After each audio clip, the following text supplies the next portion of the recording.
Hello, Darcie Mae here with a story for today. I am here with the beautiful Princess Foxy Lady of Maine. She makes herself very comfortable right here. Oh, and this gorgeous dress is made by Bernadette Swafford. She does such a beautiful job. And here's Annie and Natalie and little Gigi ready for story time. Today we are going to read the story titled Terri the Terrible.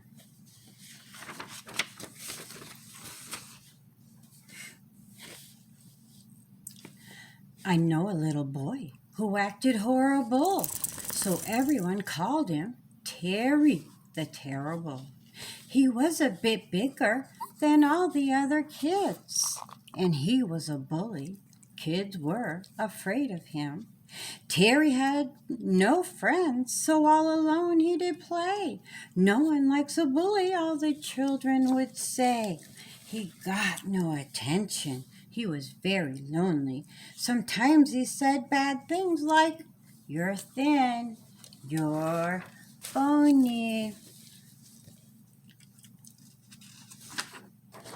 you're way too round, you're fat. You're too tall, you're too short. You look funny, ha ha, and you're ugly, of course. You are a scaredy cat. You cry like a baby. P.U., what is that smell? You really stink badly." But way down deep inside, Terri was very sad. He has a big heart and did not like acting bad.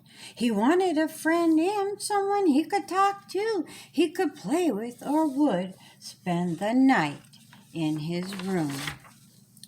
But he acted bad. Kids did not want him around. When they ignored him, on his face would come a frown. He'd frown 'cause he's upset and don't know what to do, so he would act badly and like a bully too.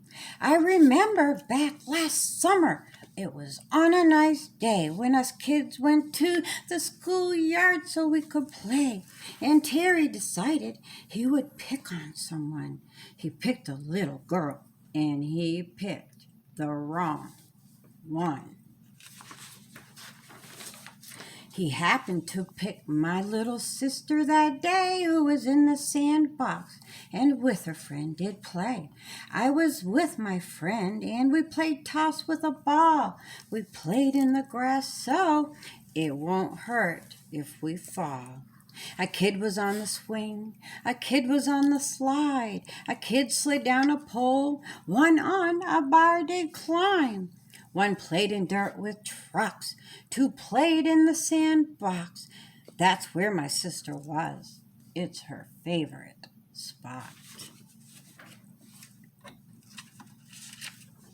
She was a best friend aunt. That's where they always play. I keep an eye on her. That's good, my mom does say. Sounds of children laughing and playing filled the air. On that day, no one saw or knew Terri was there. He was standing in the middle of the playground. He looked left and looked right. Then Terri looked all around. He saw children smiling happily as they played. Boys and girls with their friends were having fun this day.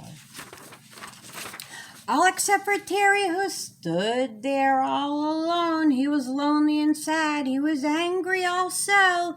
A frown came on his face. Evil was in his eye. He reached out with his foot and tripped someone. That's right. He tripped a little boy who fell down on the ground. He scraped his hands and knees. A little blood was found. He sat there crying, but that did not stop Terri. He reached out with his hand and pushed a girl roughly.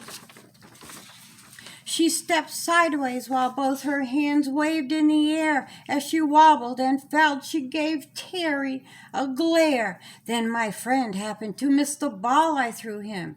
It rolled close to Terri. He looked at it and grinned. He picked up the ball, then he held it in his hand. My friend asked for the ball, and close to him did stand. Terry drew back and threw the ball hard as he could. My friend reached and caught it like Terry knew he would.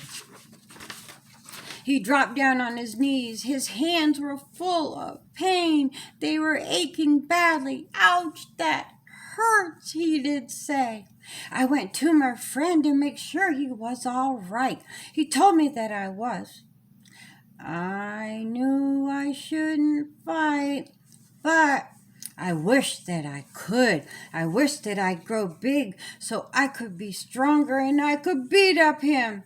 Terry the Terrible, while I was with my friend, walked to the kids in the sandbox to pick on them.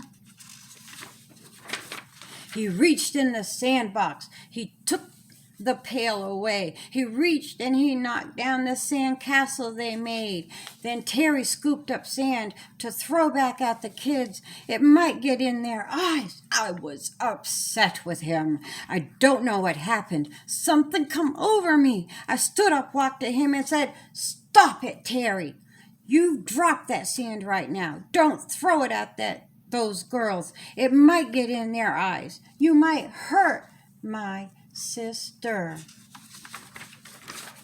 They are just little girls. Give them all their toys back. I am upset with you, Terry, and that's a fact.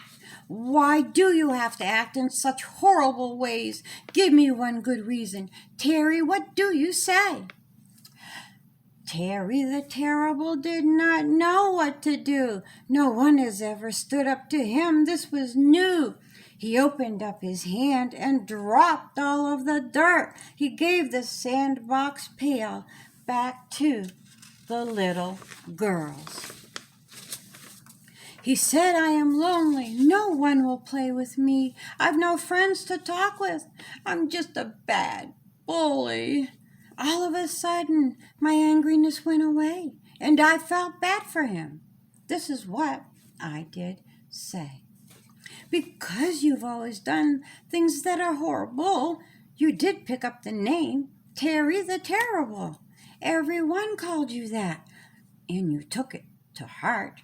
We're all responsible. You've become who you are. We don't give you a chance to come with us and play. Well, I am giving you a chance to change this day. Come on and play with me. Come and show everyone that you're not terrible and can play and have fun."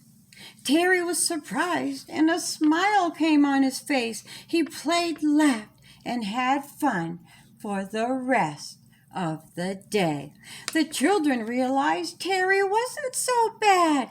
Some say this day they had the most fun they've ever had. By late afternoon, all children had stopped their play. "We have to change his name," I said to everyone. "Terry the Terrible no longer really fits, so I say let's call him Terry the Terrific." The children jumped and cheered. They whistled and they clapped. Terry was having the best day he's ever had. He no longer feels like he must act horrible, so no one calls him Terry the Terrible. He may be lots bigger than all the other kids, but he is no bully. Kids aren't afraid of him. Now he has lots of friends to talk with and to play. Terry is lots of fun, I've heard some children say. He gets some attention, so he's never lonely. He only says good things and words that are friendly. Today, Terry says he's happy down deep inside, and his big heart feels good because he's acting right. He loves his new name, too. He's very proud of it. His heart chest swells when he hears Terry the Terrific. That's it. That's our story for today. I hope you enjoyed it. Bye-bye for now. From Darcie Mae, Princess Foxy Lady of Maine. Annie, Natalie, and little Chi Chi.